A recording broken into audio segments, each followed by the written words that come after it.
If you're the type of person who always takes care of others before taking care of themselves, if when you're resting, you feel uncomfortable and you feel guilty, and when the idea of slowing down makes you feel like you're going to be behind, this video is definitely for you.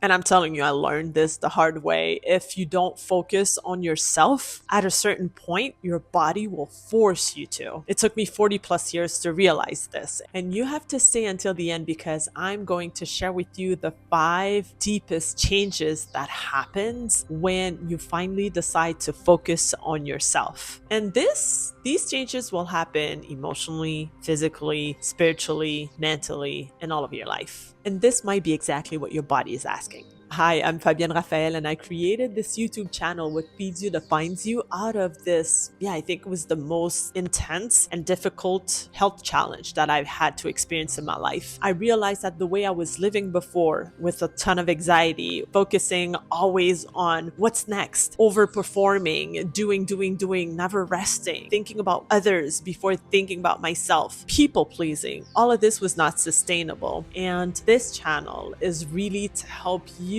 overcome that and being able to be more intentional and conscious about what your mind, body, and soul consume. And so I'm sharing my journey with you. I'm sharing my learnings. I'm sharing how I am evolving. And also I want to inspire you into focusing on yourself, what you truly want, and also realize how much power you have within yourself and how it could definitely change your life for the better. I'm a Gen Xer, and if you're a Gen Xer like me, or if you know any Gen Xer, you know that we have been raised into focusing on the task, thinking about others first, not complain about anything, and just keep pushing because the objective is way more important than how you feel. And strong meant useful, and worthy meant doing, pushing through, helping others, and just focusing on what you have to do and just keep going like this. And focusing on you? Really? Are you daring to ask about focusing on yourself when you're a Gen Xer? No, I'm being ironic here, but that's really the way we were raised. And this led to a ton of people from that generation realizing way too late that, oh my God, there's a different way of living and they have to listen to themselves. So I live that way, really overperforming, being highly disciplined, thinking about others, thinking about doing these tasks and thinking about overdoing and overproducing and all of that, and shutting down who I truly was, or shutting down how I was feeling or what my body was craving for me to hear. So I really switched from not taking care of whatever my body would tell me to intentionally listening to myself and to what my body was telling me. Because at a certain point, my body definitely stopped cooperating. And that's when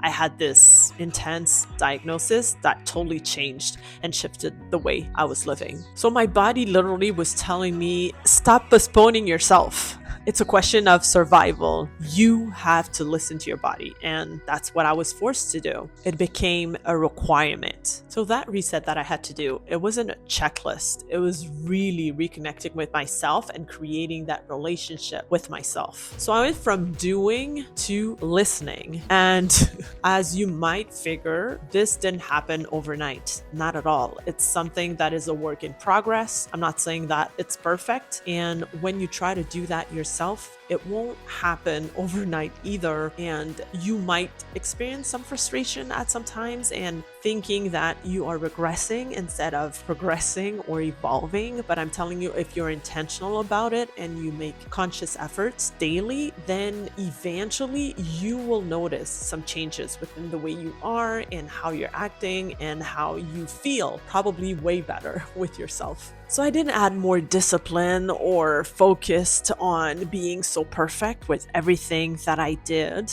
It was mostly about listening and being conscious about my body needed and what not only my body, what my mind, body, and soul needed. Slowly, 5 pillars emerged. And these 5 pillars, they're not hacks, they're not rules, they're acts of respect to yourself. So acts of self-respect. Pillar number 1 has to do with reclaiming my power, and it has to do with the way I start my day. I used to start my day reacting.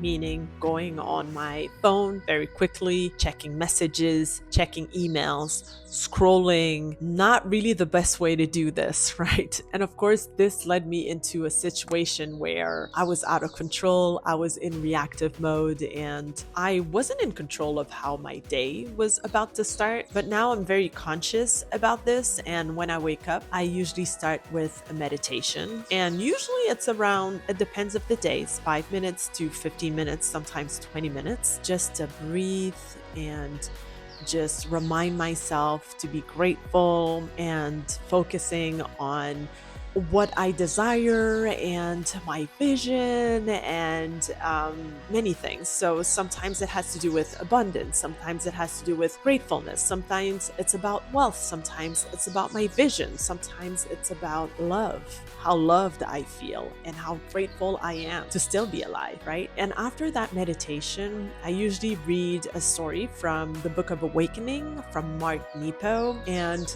a few pages of a self-development book. And after that, I usually exercise. So I do a few movements from with my own body weight, without like high weights, but with an elastic. And after that, I'm ready to start my day. I feel energized. I feel that I'm in control, and I feel like very optimistic about what's going to happen during that day. And when I do that, when I start my day with intention and when I reclaim my power back, it tells my nervous system that I'm safe, it tells it that I'm present, and it tells it that I'm in control. So once my mornings changed, something became impossible to ignore and has to do with my digestion. So pillar number 2 is food. Food, my communication with food, meaning like what I ingest, how I ingest it, and what happens after, Because of my cancer and my surgery that had half of my small intestine removed, I had to be more careful about what I'm eating and also more conscious about how my body reacts to certain types of food. With that disease came a lot of food intolerances. So during that time, there are certain things that I couldn't eat at all, and it had nothing to do with junk food. Sometimes it was like very healthy food that my body would just reject all the time. And it took time. It took also like that after the surgery, certain of these foods that I wouldn't tolerate before, I was able to reinstall into my diet, which felt really good because of course gives me more a diversity of what I could eat. And I would not necessarily just focus on what's trendy to eat, but what's real and what's good for myself. And so I wanted to let you know that what I'm sharing with you now about my way of doing it with my digestion, it works for me, and it might be, something that you want to try, but definitely you are the person who knows what's best for them, and you see how this is reacting to your own body. And it's your responsibility to go towards like people that you trust, your doctors, your nutritionists, your healers, the people around you that want to support you and give you the best advice, and see what works the best for you. So I'm sharing what worked for me, and hopefully it inspires you to go on a journey of finding out like what works the best for you too. So for me, what I also installed into my routine is intermittent fasting, and it has to do between 14 and 16 or 17 hours of fasting every day, and that allows my gut to really rest between like all that time, because I realized that when I was eating too much, then I would of course eliminate more, which is one of the consequences of the surgery that I had. So when I do that fasting, then it allows me to go like the minimal amount of time every day. And also once in a while, when I realize that my gut is acting a little bit crazy, what I do is a 24-hour fast, and usually it resets stuff and helps bring things like better. I also realized that something that was the biggest change was not necessarily what I was eating, but definitely like how I was eating it. I realized that I was a fast eater. I would always be the first person to finish eating. I would chew just minimally and swallow very quickly. And that, of course, would not be good for my gut. And I realized that when I take my time to chew, to feel the texture, to really feel like how it tastes, and to swallow like just after I've chewed enough, then there's less bloating, there's less discomfort, there's less dehydration, there's less going to the bathroom quickly after a meal. And so all of these, it's funny because when I rethink about the way I was living before, it was way out of, I was always anxious about what was going to happen, thinking about the future and being worried about a lot of stuff. And of course, like it led me to eat fast because I was so focusing on what's next after the meal that I wouldn't enjoy the meal. So when you do that, it actually forces you to be more present and it teaches you another type of lesson. So that way of your relationship with food is extremely important. I also realized that switching food was not necessarily enough. So we spoke about reclaiming your mornings, having a better relationship with food, but the third pillar has to do with how your body needs to move. It has to do with movement. And it doesn't have to be like movement as punishment or high performance. And this is something I had to come at peace with because I'm a Team Canada alumni and I used to train my body like very hard and without necessarily listening to myself and pushing. But after what happened to me, like of course my body lost a lot of muscles and I wasn't as strong as before. So I had to regain that and restart moving the best way possible and without feeling like guilty about, oh my God, I used to do so much more when I was in my 20s. But that's not the case anymore. So I had to come at peace with the person I am today and what I can do now. And I'm doing it daily and I'm actually proud of myself for that. So let's take movement as a way again to be present. And as a physical therapist, I know about this. Movement is important, but now I'm like more living it day by day. So I exercise daily, and when I go for a walk, I try to focus on my senses, like what I feel under my feet when I walk, what I smell, what I feel, what I hear. If it's raining, the feeling of the rain touching my body. So all of that, focusing on all my senses and just being present in the moment. And as you can see in that video, there's a lot about being present, how important it is for you to feel great with yourself, but also to experience life the best way possible, because there's nothing else that you can control other than the present moment. So when I do focus on my senses, when I do the walking, it quiets my overthinking. Definitely. And I don't know if you've experienced this, but I've experienced this so many times. It's when I'm doing these walks or when I'm disconnecting from the overthinking that the solutions come, that I have some downloads of what I need to do next, or that I have my intuition really clearly talking to me and making me know how to act within a certain situation or how to go forward with my day or with my week or with my month. And so when you really install that into your daily routine, well, it just does good to your life, really. I also take a lot of time to play with my son. This is something I strongly appreciate, and it allows me to connect more deeply with him. And also, we share that activity together, and we are enjoying ourselves and laughing out loud so much when we play together. And I realized because I'm also in human design, I'm a projector, and projectors love to play. One of these things that I enjoy doing is, let's say if we have party to go to and we're hanging out with friends, if there are kids over there, believe me, I'll play with the kids. It's always like that. So playing with my son really is something that is dear to my heart.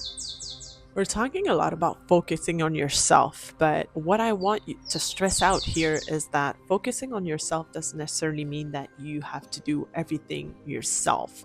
You definitely need to have a support system. And that leads me to pillar number 4, which is allowing support. When I think about my life prior to this health crisis, I realized that I was prioritizing so many people over myself. Like, definitely, I would come last and sometimes lower better than last in my life. But now I realize that without that support, without having a strong circle of people around me, then I can't go on and keep moving in my life the best way possible and the healthiest possible.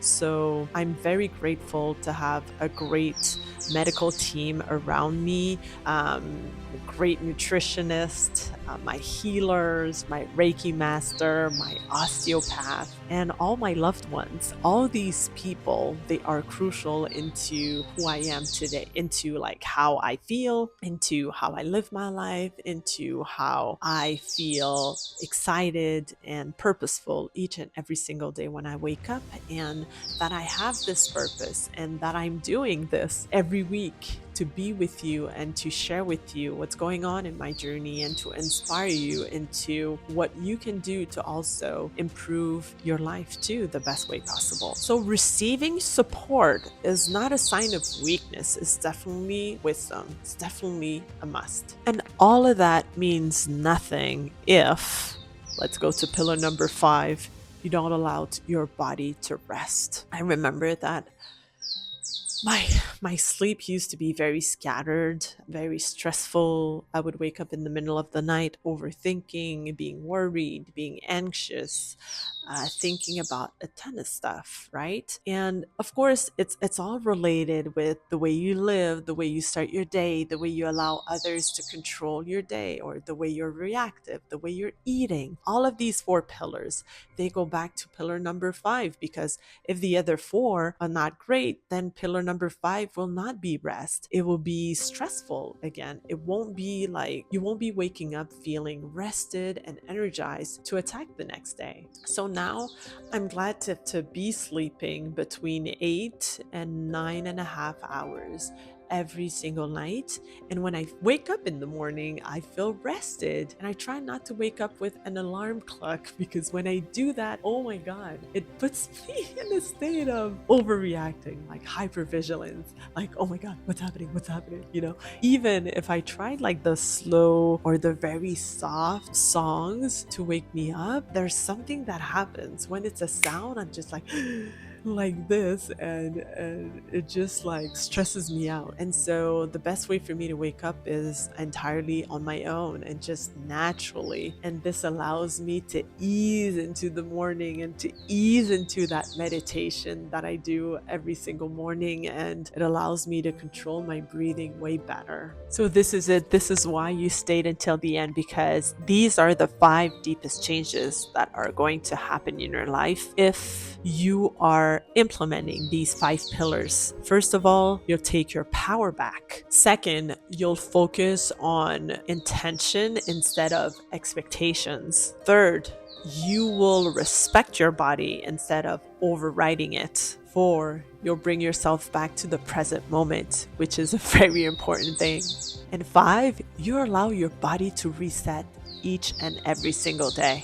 So the biggest lesson here is that focusing on yourself is way more than being selfish. It's not selfish at all. It's preventative care, it's longevity, it's leadership. Leadership over your own life and respecting who you truly are and what you need in this world. So remember that your body is not asking for more discipline. It's just asking for more attention, more self-respect. And if you don't listen to it now, your body will demand it later. You can start small, you can start gently, but really stop abandoning yourself. Because when you heal your body, you just don't heal. You finally come home to yourself. Stay here and watch my next video, because I'm sharing with you why right now is the worst time to clutter your life and how to protect your energy before you feel depleted again. I have the best cameraman ever. My son is behind the camera now and he's filming me, and I'm so proud of him. Hi, Theo.